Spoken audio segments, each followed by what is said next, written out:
greetings, seekers of truth. Welcome to Audiobooks Hub, your portal to the wisdom of Neville Goddard. Today, we embark on a transformative journey as we delve into the chapter The Foundation Stone from Neville Goddard's illuminating work, Your Faith is Your Fortune. In this profound exploration, Neville unpacks the biblical verses from 1 Corinthians 3:10-13, urging every man to take heed in building upon the foundation laid, which is Jesus Christ. The crux lies in understanding that the foundation of all expression is consciousness. No other cause of manifestation exists beyond our consciousness of being. As we unravel the layers of wisdom, we discover that God, the unerring power, is consciousness itself, orchestrating all things, life, death, healing, and wounds. As we wear the feeling, it becomes our nature. The period of adjustment, akin to wearing new apparel, varies with a depth of conviction. Neville encourages us to cast away doubts and feel the truth of I am this, allowing the natural development of the desired state of consciousness. Join us on this transformative odyssey through Neville's mystical revelations. Subscribe to Audiobooks Hub and unlock the secrets of awakened imagination. The mental freedom train is rolling toward our next destination, the principle of truth. Stay tuned and let Neville guide you to master the art of conscious creation. Let's begin. Chapter 10. The Foundation Stone. Let every man take heed how he buildeth thereon. For other foundations can no man lay than that is laid, which is Jesus Christ. Now if man build upon this foundation gold, silver, precious stones, wood, hay, stubble, every man's work shall be made manifest, for the day shall declare it. 1 Cor 3:10-11-12-13. The foundation of all expression is consciousness.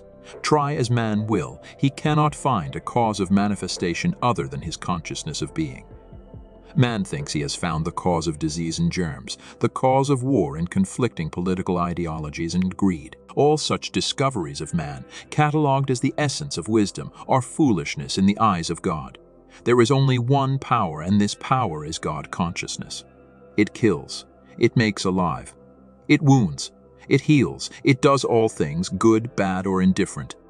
Man moves in a world that is nothing more or less than his consciousness objectified. Not knowing this, he wars against his reflections, while he keeps alive the light and the images which project the reflections.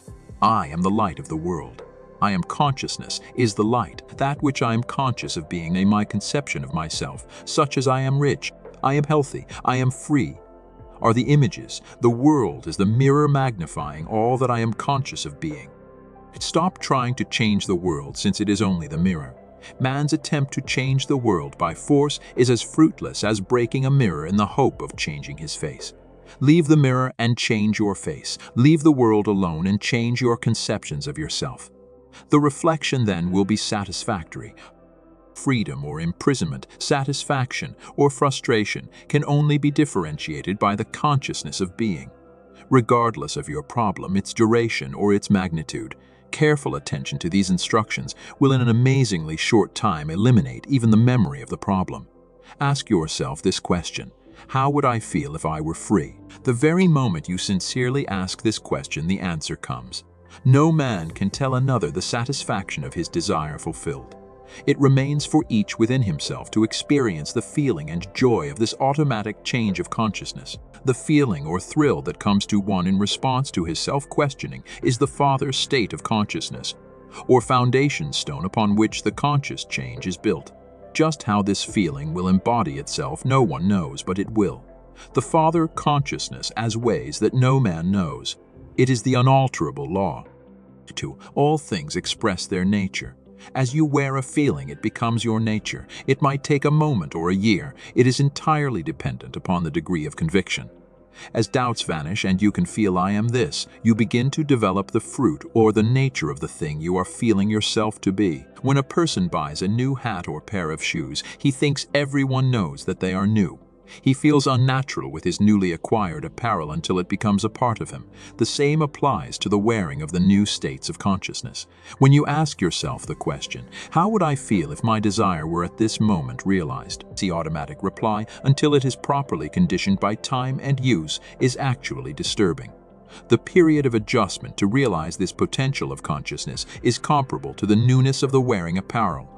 not knowing that consciousness is ever out picturing itself in conditions round about you. Like Lot's wife, you continually look back upon your problem, and again become hypnotized by its seeming naturalness. Heed the words of Jesus Christ's salvation. Leave all and follow me. Let the dead bury the dead. Your problem might have you so hypnotized by its seeming reality and naturalness that you find it difficult to wear the new feeling or consciousness of your Savior. You must assume this garment if you would have results.